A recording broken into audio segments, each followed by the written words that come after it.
भारत में मुगलों का कैसे और किसने खात्मा किया, इन सभी बातों को जानने के लिए इस वीडियो को पूरा देखिए। एक्चुअली इसकी जड़ें तो पहले ही खोदी गई थी। महाराणा प्रताप सिंह, पृथ्वीराज चौहान जी, छत्रपति शिवाजी महाराज जी, ऐसे महान राजाओं ने मुगलों के खिलाफ बंड पुकारा। ये इस सभी बातों का जो है यानी कि मुगलों की जो हार है, सबसे बड़ी हार, इसका ज़्यादा श्रेय जो है छत्रपति शिवाजी महाराज जी को जाता है और उन्हीं के बदौलत ये मुगल एम्पायर पूरी तरह से खत्म हुआ था। जानने के लिए हमें थोड़ा सा पीछे जाना पड़ेगा।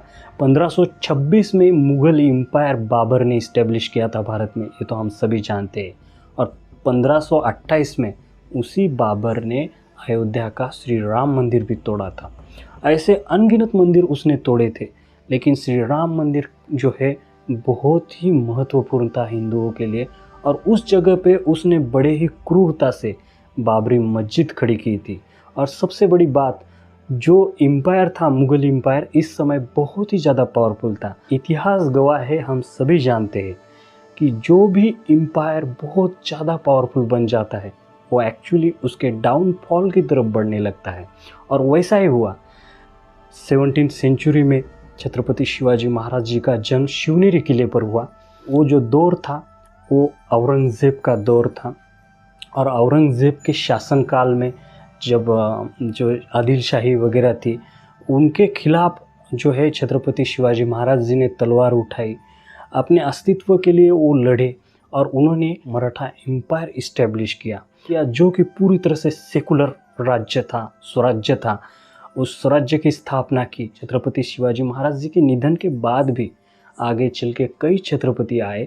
छत्रपति शिवाजी महाराज जी के बाद छत्रपति संभाजी महाराज जी आए, राजाराम महाराज जी आए और मराठा साम्राज्य के चौथे छत्रपति नियर अबाउट 1720 से लेकर 1740 का उनका शासनकाल था, छत्रपति शाहू महाराज जी।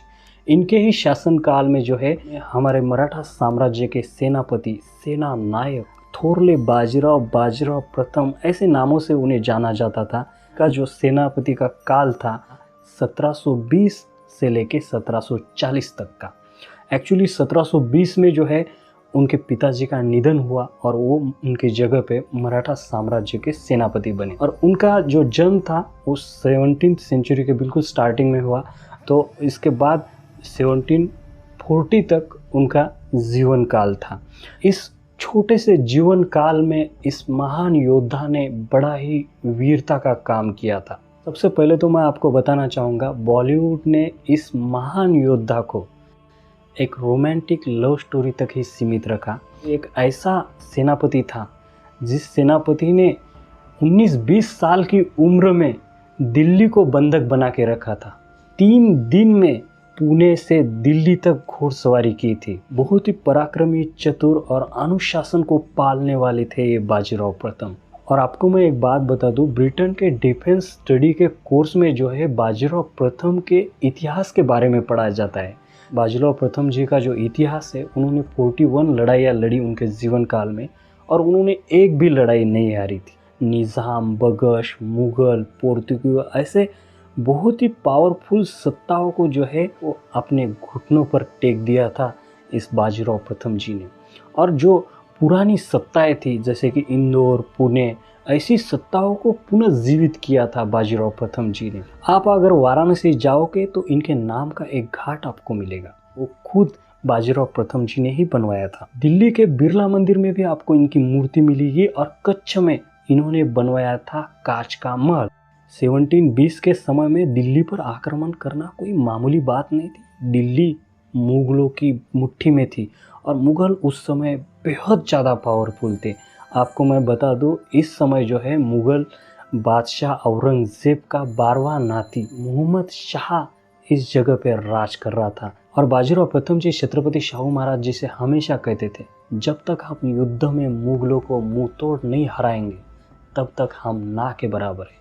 वो हमेशा ऐसा कहते थे। धीरे धीरे उन्होंने मुगलों से जो है पश्चिम भारत को मुक्त किया और उस समय जो है निज़ाम और मुगल जो है एक दूसरे से बढ़ गए थे।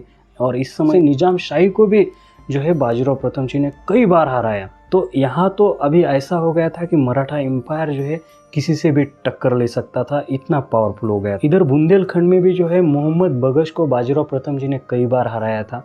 तो ये जो है 1528 से लेकर 1535 तक मराठा एम्पायर ने कई सारी लड़ाइयाँ लड़ी थी और इस समय बंगश और निज़ाम पूरी तरह से मराठा एम्पायर के पैरों में झुक गए थे। और उस समय औरंगजेब का 12वां नाती जो था मोहम्मद शाह रंगीला, वो भी जो है बाजीराव प्रथम जी के सामने झुक गया था। और उसने तो इतना किया कि डिप्टी गवर्नर की पदवी दी थी बाजीराव प्रथम जी को। और इसके बाद मुगलों ने एक षड्यंत्र भी किया। 12 नवंबर 1736 के नियर अबाउट शादात खान जो आगरा का गवर्नर था, वो 1.5 लाख सेना लेके पुणे की तरफ बाजीराव प्रथम जी को मारने के लिए आने वाला था। पर उस समय मल्हारराव होळकर और पिलाजी जाधव बहुत चतुर थे, उनकी रणनीति बेहद ही कुशल थी। वो उस समय उससे लड़ने के लिए गए ही नहीं। और इस वजह से शादात खान ने मुग़ल के जो बादशाह थे मोहम्मद शाह रंगीला, उनको जो है मैसेज भेज दिया कि हम बिना लड़े ही जीत गए। और वो मथुरा की तरफ निकल पड़ा।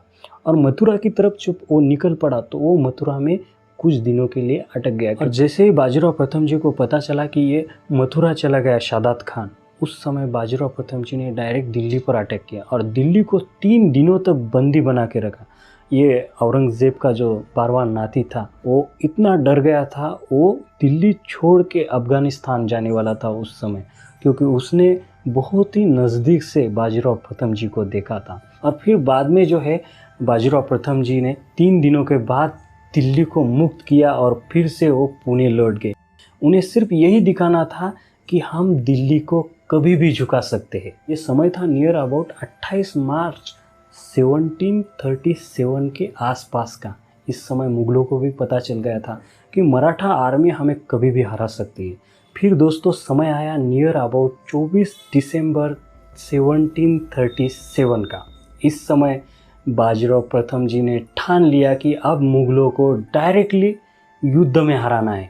इस समय वो 80,000 मराठा आर्मी लेके दिल्ली की तरफ बढ़े और 10,000 सेना लेके जो है दक्कन की सुरक्षा के लिए चिमाजी अप्पा उनके भाई को ये सेना सौंपी और दक्कन की सुरक्षा की जिम्मेदारी भी उन पे ऊपर सौंपी। और बाजीराव प्रथम जी जो है दिल्ली की तरफ बढ़े और दिल्ली में जो युद्ध हुआ था, यहाँ मुग़ल, निज़ाम, बगश, पुर्तगियों को निस्तान नाबूद कर दिया था बाजीराव प्रथम जी ने। सबको धूल चटा के एक बहुत ही बुरी तरह से मुग़लों को यहाँ पर हराया था बाजीराव प्रथम जी ने। तब निज़ामों ने 7 जनवरी 1738 को मालवा मराठों को सौंप दिया था। तब मुग़लों ने बचाव में बाजीराव प्रथम जी को कई सारे सोने की मुद्राएं दी, सोने के सिक्के दे, कई सारा धन दिया था मुग़लों ने अपनी जान बचाने के लिए। तो ऐसे हुई थी मुग़लों की सबसे बड़ी हार मराठा एम्पायर की वजह से। तो दोस्तों ये वीडियो जो है यहीं पर एंड होता है। वीडियो कैसा लगा हमें कमेंट करके ज़रूर बताएं और हमारे एस कुमार व्लॉग इस चैनल को सब्सक्राइब करना ना भूलें और कमेंट में जय शिवराय लिखना ना भूलें। नमस्कार।